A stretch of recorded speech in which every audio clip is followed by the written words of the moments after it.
안녕하십니까? 고린도전서 79번째 시간, 섬김의 권위가 진짜 권위입니다. 섬김의 권위가 진짜 권위입니다 라는 제목으로 하나님 말씀 증거하도록 하겠습니다. 본문의 말씀 고린도전서 12장 27절부터 있는 말씀 함께 읽습니다. 너희는 그리스도의 몸이요 지체의 각 부분이라. 하나님이 교회 중에 몇을 세우셨으니 첫째는 사도요, 둘째는 선지자요, 셋째는 교사요, 그 다음은 능력이요, 그 다음은 병 고치는 은사와 서로 돕는 것과 다스리는 것과 각종 방언을 하는 것이라. 바울은 구체적인 은사와 직임을 맡은 자들에게 다시 한번 권고하며 다른 지체와의 조화를 강조하고 있습니다. 각 지체 중 중요한 부분이라 해서 자신만 중요하다고 말할 수 없고 사소한 부분이라 해서 중요하지 않다고 말할 수 없을 것입니다.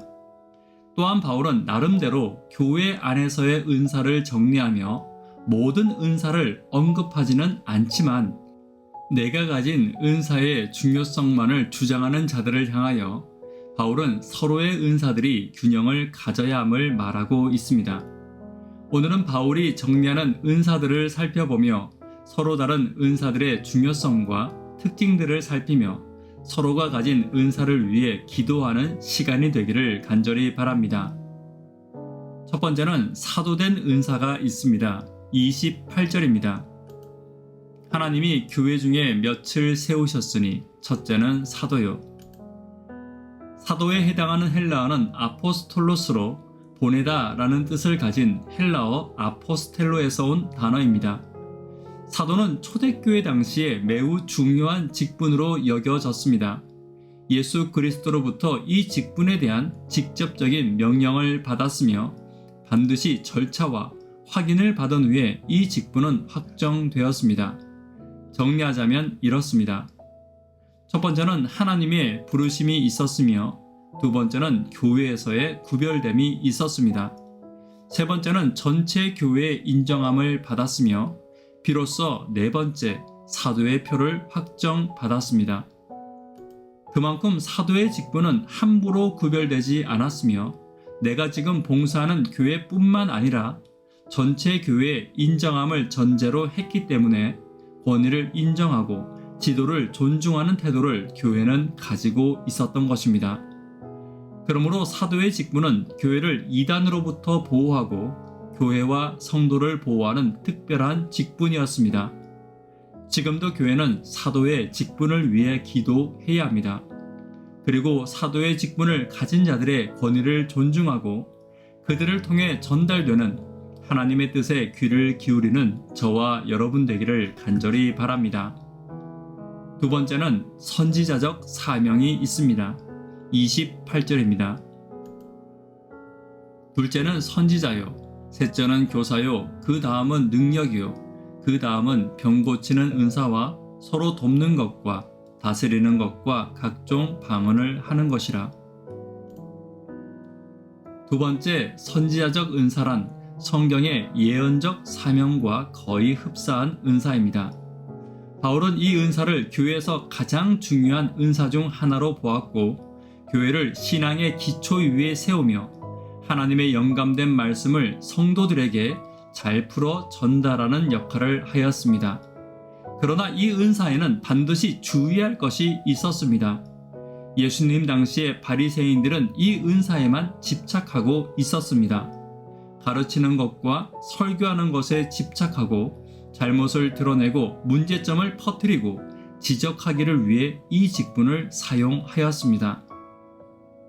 그리고 이 직분으로 자신의 이름을 드러내는 것만을 좋아했기에 오히려 그들이 가르치는 말씀에서 사람들이 돌아서게 된 것입니다. 그러므로 이 은사를 사모하는 자들은 이 직분은 잘못을 지적하는 직분이 아니며 상대방의 약점을 찾아내는 직분이 아님을 기억해야 합니다. 오늘날 교회에서도 가르치는 직분을 잘못 사용하는 자들이 오히려 교회의 성도들을 공격하고 연합과 화합을 해치는 말들을 너무 쉽게 하고 있는 것입니다. 그러므로 선지자적 은사는 이 은사보다 먼저 겸손과 성실의 은사를 가지기 위해 기도해야 하며, 교회는 이러한 직분을 맡은 자들을 위해 더 간절히 기도해야 함을 잊지 않아야 할 것입니다. 세 번째는 교사의 은사가 있습니다. 교사는 사도나 선지자는 아닐지라도 하나님의 말씀을 효과적으로 성도들의 삶에 더 깊이 적용시키는 직분입니다. 그러므로 고린도 전서에서의 교사로서의 직분은 조금 더 좁은 범위에서 하나님의 말씀을 성도들의 삶에 적용시키는 데 수고하는 직분을 말하는 것입니다. 교사는 성경의 전체적인 내용을 가르치고 교리를 성도들에게 가르치기보다는 그 교리를 성도들의 삶에 어떻게 적용해야 하는지 구체적인 적용을 이끌어내는 것이 그들의 직분입니다. 예를 들면 착하게 살자, 전도하자, 기도하자, 선을 행하자가 아니라 내가 어떻게 선을 행할 것인지, 어떻게 전도할 것인지 구체적으로 삶으로 적용하고 함께 고민하는 직분으로 지금의 구역장 혹은 교과, 교사 등의 직분과 흡사한 직분입니다. 네 번째는 능력의 은사가 있습니다.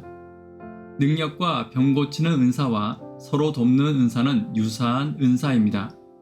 하지만 교회는 직분들을 세분화해서 도루가 선교, 안교 등 교우들과 그들의 사명을 돕기 위한 직분들을 가지고 있습니다.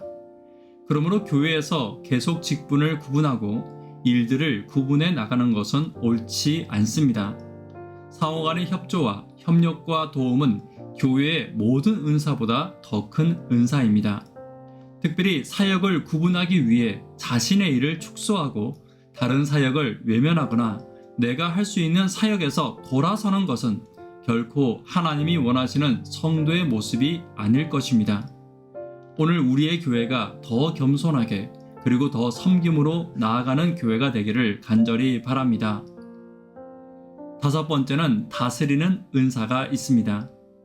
다스린다에 해당하는 헬라어는 배를 항해하기 위해 위험한 암초를 피하고 항해에 필요한 모든 위험과 안전을 책임지는 선장을 의미하는 단어입니다. 특별히 이 은사는 그만한 책임을 가지고 있는 은사이며 다스림의 권위보다는 다스림을 위한 책임을 강조하는 은사입니다. 하나님께서는 다스림의 권위를 가지고 계셨지만 그분은 이 권위에 대한 책임으로 그분의 목숨을 버리셨습니다. 마찬가지로 권위는 그에 맞는 책임지는 모습이 없다면 교만이며 의무를 지지 않는 다스림은 오히려 사람들에게 외면받는 초라한 권위가 될 것입니다. 오늘 다스리는 권위를 가진 자들을 위해 기도해야 하며 혹 나에게 그러한 직분이 있다면 책임과 의무를 위해 기도하는 저와 여러분 되기를 간절히 바랍니다. 말씀에 결론 맺도록 하겠습니다. 각 은사들의 특징과 조화를 함께 살펴보았습니다. 사도의 직분을 가진 자들을 위해 기도해야 합니다. 선지자와 교사의 직분을 가진 자들을 위하여 기도해야 합니다. 능력과 다스림의 직분은 살피는 직분이며 섬기는 직분임을 결코 잊지 않는 저와 여러분 되기를 간절히 바랍니다. 기도 제목 함께 나누도록 하겠습니다. 구도자분들을 위해서 기도 부탁드립니다. 교회 학생, 청년, 어린이들을 위해서 기도 부탁드립니다. 예수님을 닮은 성도를 위해 기도 부탁드립니다. 교회의 직분은 섬김의 직분입니다. 권위가 아닌 섬김을 위해 각 직분을 사용하기를 위해 기도 부탁드립니다. 이 시간 개인적으로 기도하도록 하겠습니다. 감사합니다.